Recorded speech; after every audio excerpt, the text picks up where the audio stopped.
There was a time when I had nothing, no money, no direction, just survival. But poverty is not just the absence of wealth. It is a mindset, a silent program installed by fear, fueled by doubt, and repeated through habit.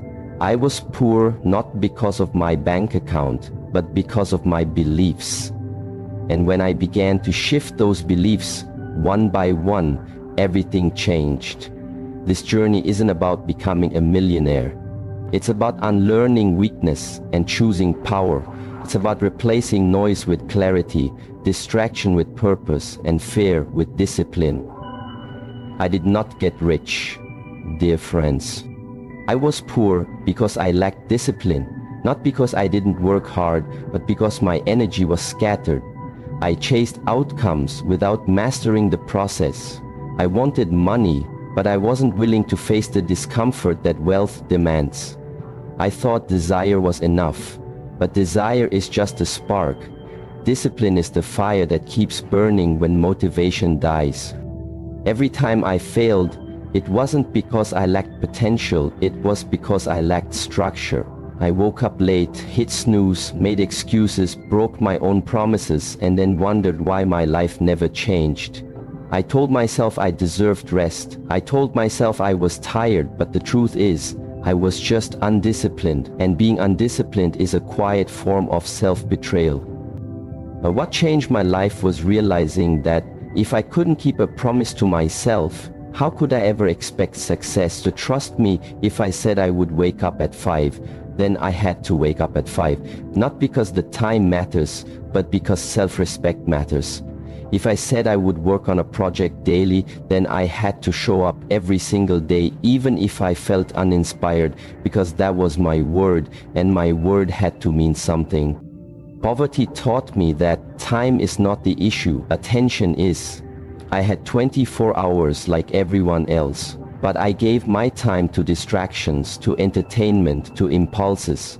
I thought I was relaxing, but I was really just escaping. And every escape has a cost.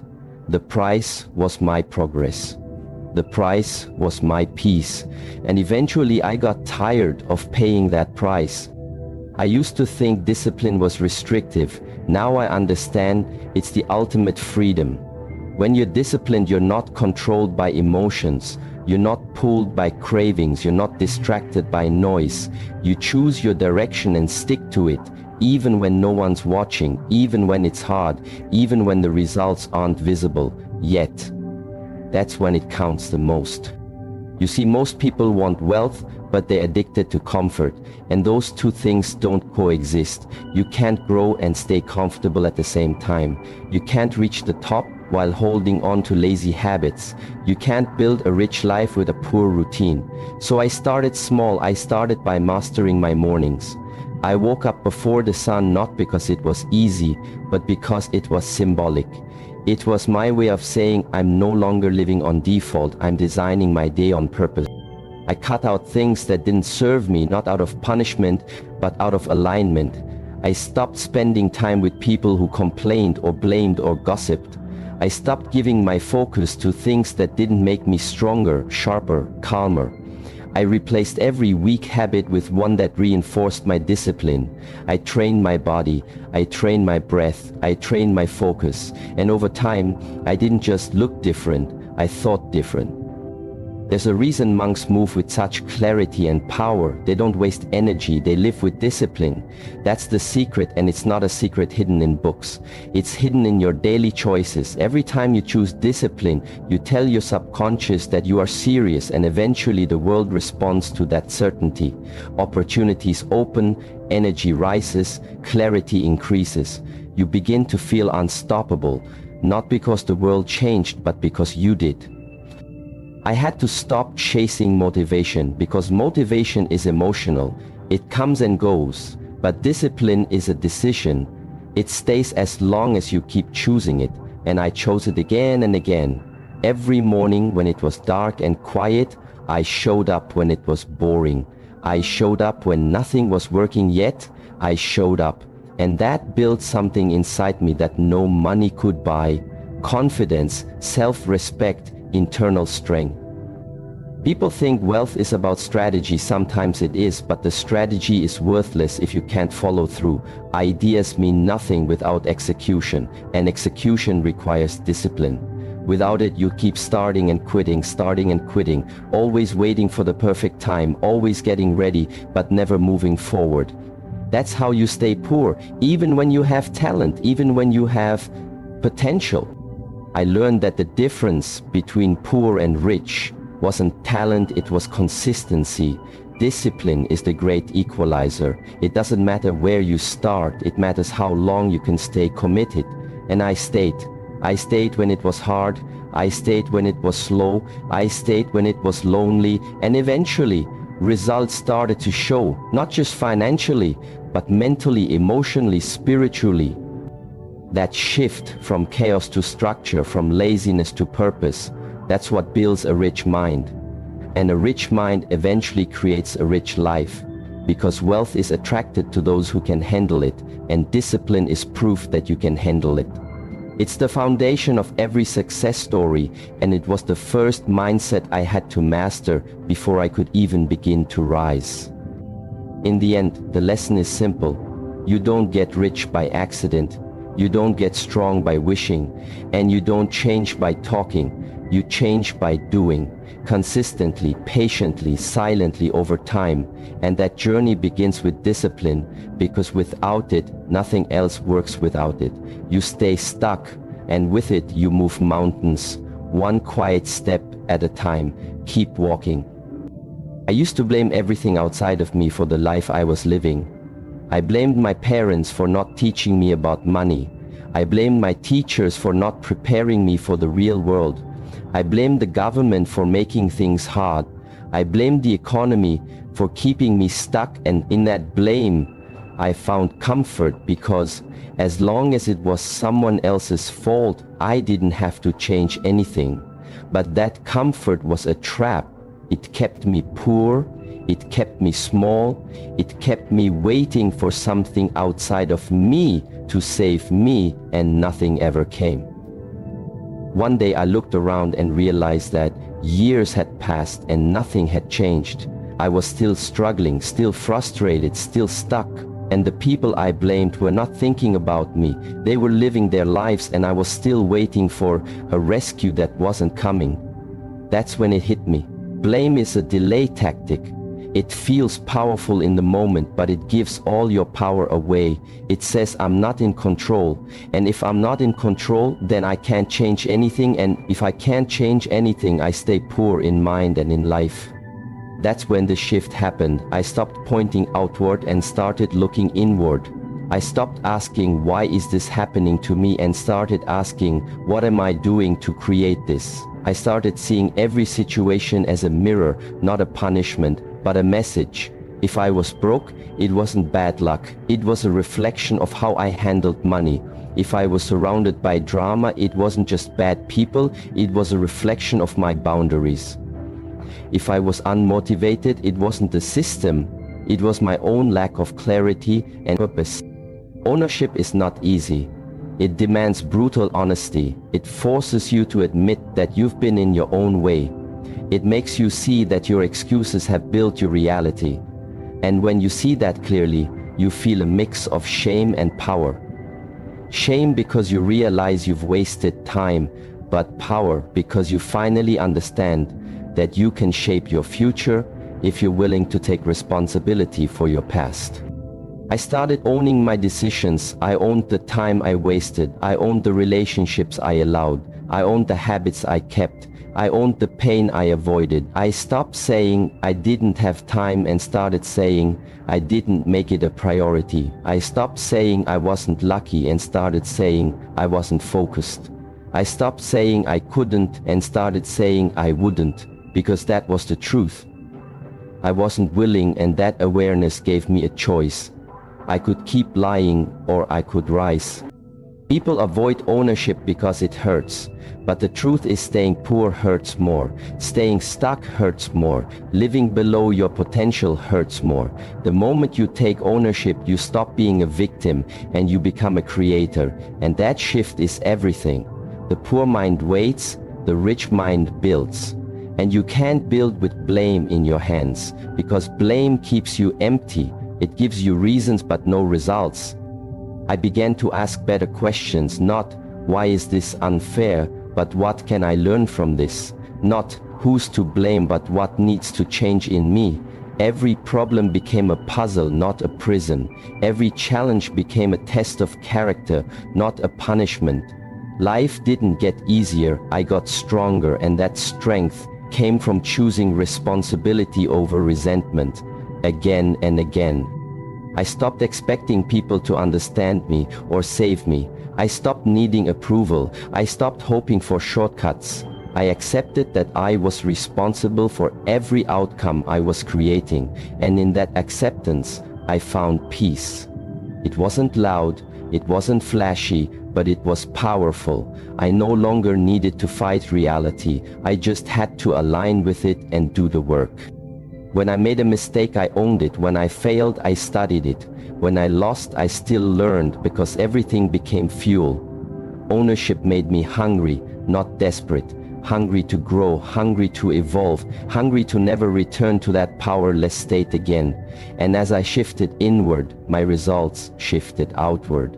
I began to attract different people, different opportunities, different energy, because I was different. I was no longer the person waiting for change. I was the one creating it. People say life is unfair, and they're right, but that doesn't matter. What matters is how you respond. The rich mind doesn't wait for fairness. It adapts, it moves, it builds. The poor mind keeps score. The rich mind keeps building. And the moment I understood that, I stopped wasting energy on fairness and used that energy to forge forward with focus and intensity. Ownership also taught me humility, because you can't own your progress without owning your ignorance. And I had to admit, I didn't know how to build wealth. I didn't know how to manage time. I didn't know how to control my emotions. And instead of pretending I knew, I became a student of life again.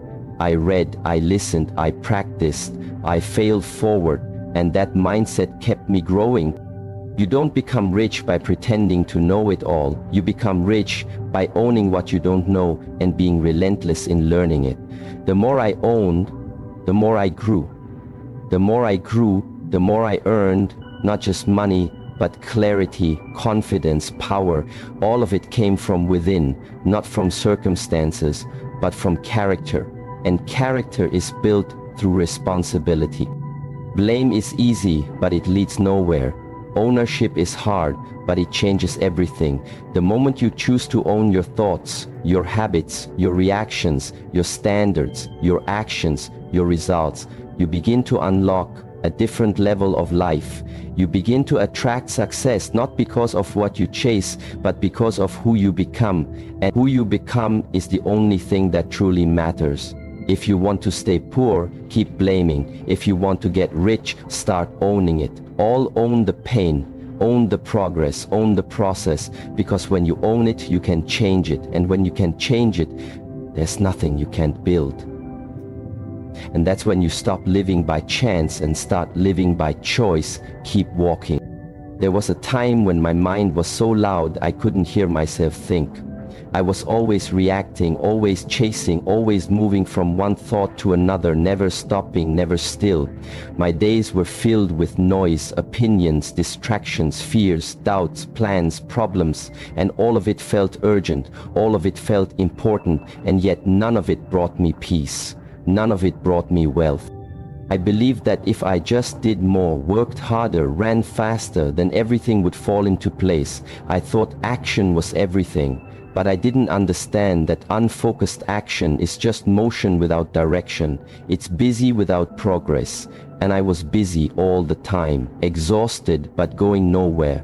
I was building sandcastles on moving water, wondering why they kept falling apart. It wasn't until I learned to sit in silence that I began to hear the truth. It wasn't until I stopped reacting that I could start creating silence. Wasn't comfortable at first. It felt strange, it felt empty, but in that emptiness I discovered something. I had never really met myself before. I had lived for years but never listened. not to the deeper voice beneath the noise, the one that sees without judgment, the one that knows what I truly want, not just what I think I should chase. The world trains you to chase, but it doesn't train you to pause. It tells you to hustle, but not to reflect. And yet, without reflection, you cannot grow. Without silence, you cannot understand. Without stillness, you cannot sharpen the sword, and I was dull. My decisions were emotional, my thoughts were scattered.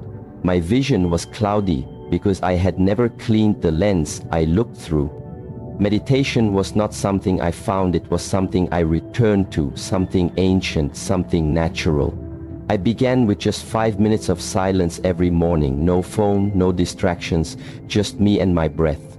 At first the noise in my mind got louder, but then something shifted. I began to see the patterns, I began to see the stories I told myself, the lies, the fears, the excuses, and for the first time, I didn't run from them, I faced them. And that is where power begins, not in running, but in facing, not in reacting, but in observing. I realized that wealth does not begin with action, it begins with awareness. If you don't understand your own mind, you will always sabotage your own progress. You will always return to your old limits, because the mind left untrained is a trap. It repeats what is familiar, even when it no longer serves you. When I started building silence into my life, everything began to change. My decisions became clearer. I stopped reacting to every problem. I started responding with intention. I stopped chasing every opportunity. I started choosing the ones that aligned. I began to feel something I hadn't felt in years. Control, not over others, but over myself, over my thoughts, over my state, over my energy, and that control changed everything. People think success is external, but the seed is always planted within. The outer world is a mirror of the inner one. If your mind is chaotic, your results will be chaotic. If your mind is calm, your life will begin to reflect that calm. The richest people I've met are not the loudest. They are the most centered. They move with calm certainty. They know who they are, they know where they are going, and they don't get shaken by every wave.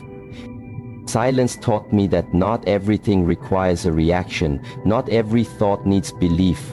Not every emotion needs to be followed. Some things just need to pass, and when you allow them to pass, they lose their power and you gain yours. I became rich the day I stopped giving my energy to thoughts that didn't serve me.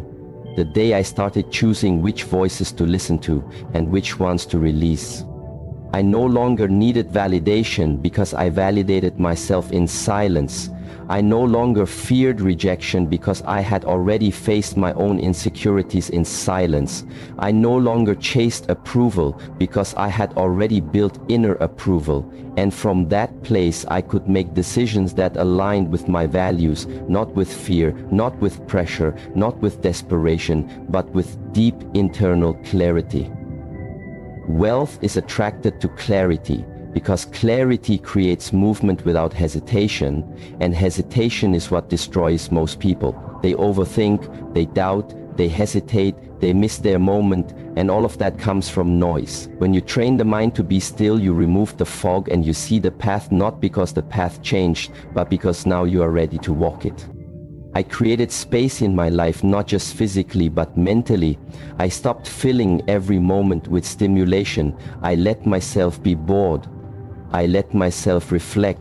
I let myself feel what I had been avoiding. And in that stillness, I found direction, I found vision, I found focus, and I began to act from alignment, not impulse from depths, not surface from power, not panic.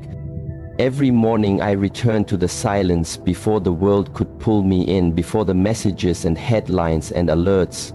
I grounded myself. I trained my breath, I sharpened my mind, I reminded myself that nothing outside of me can shake what is rooted deeply within, and that became my foundation, the mind of a warrior and the heart of a monk. You don't need more noise, you need more depth. You don't need more motivation, you need more clarity. And clarity only comes when the mind is still, when the heart is heard, when the self is met, not as a concept, but as a presence. Wealth without peace is chaos, but peace is the soil where true wealth grows. I became rich not just in bank account but in being. I became rich in awareness, in focus, in purpose, and from that place money became a byproduct, not a pursuit.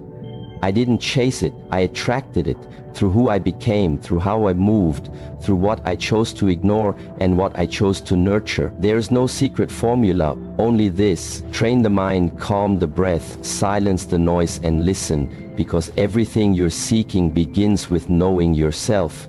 Not the mask, not the performance, the real you, and that can only be found in stillness. Keep walking. There was a time I believed that knowledge alone would make me successful. I consumed books, podcasts, videos, seminars, thinking that the more I knew, the faster I would grow. I gathered ideas, collected strategies, memorized principles, but I remained stuck. I thought I had a mindset problem or a motivation problem, but the truth was far more uncomfortable. I didn't have an action problem. I had an embodiment problem. I understood the words, but I didn't live them. I spoke about discipline, but I still hit snooze. I preached focus, but I still chased distractions. You do not become rich by understanding concepts. You become rich by becoming the concept itself. It's not about what you say, it's about what you do repeatedly, especially when no one is watching. Anyone can speak wisdom, few can embody it. Because embodiment is not about knowing, it's about becoming. It's not about remembering, it's about reflecting it in every action, every choice, every breath. When I realized this, everything changed. I stopped being a student of theory and became a practitioner of truth. I didn't just study discipline, I lived it. I didn't just talk about ownership, I practiced it. I didn't just learn about presence, I committed to it. I stopped saying I wanted transformation and started proving it with my habits, not once or twice, but every day. I looked in the mirror and asked myself, does my behavior reflect my values? And if the answer was no, I changed, not later, not tomorrow, now. People wait to feel ready to become someone new. They wait for the right time, the right moment, the right motivation. But the truth is, there is no right time. There is only alignment and action. The moment you choose to align your actions with the wisdom you claim to know, you begin to activate real power. Until then, it's just talk. And talk doesn't change your bank account. Talk doesn't change your body. Talk doesn't change your life. Action does. But only when that action is consistent and congruent with the truth. Embodiment means you don't just discipline yourself in public, you do it when you're alone. It means you don't just speak about focus, you eliminate everything that steals it. It means you don't just say you want to succeed, you design your life in a way that makes success inevitable. You become intentional about your time, about your circle, about your inputs, about your responses. Everything becomes sacred because everything reflects your level of commitment. I had to face the gap between what I said and what I lived, and that gap was the space where all my frustration lived, because deep down I knew I was capable of more, but my behavior was not matching that knowing, and that creates internal friction, the kind that drains your energy and kills your confidence, not because you lacked potential, but because you lack alignment. So I got brutally honest. I stopped telling myself comforting lies. I stopped pretending I was doing enough. I stopped excusing my half efforts and I began to close the gap. I said I wanted mastery, so I trained like a master.